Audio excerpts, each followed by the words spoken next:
were born into a privileged background, obviously not something you can control, but I wonder what you would say to maybe a single mom of 2 kids who's reading this report about how harmful these cheap but very accessible foods are for her family, and saying, well, you know, sometimes that's the best we can do, and that's why that's what's on the food or at the table at the end of the day, or that's what's in their lunchbox.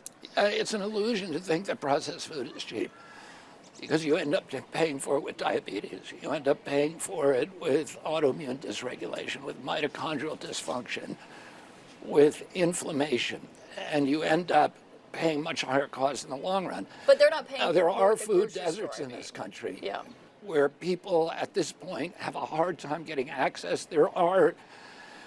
I met with the health technology companies this week, and it was an extraordinary meeting, and one of the statements they made is that there's no place in this country, in the lower 48, where you can't get access to good foods. It's not easy access, as had been in the past, and that's been part of the economic drivers, and also the fact that people don't understand that these processed foods are poison.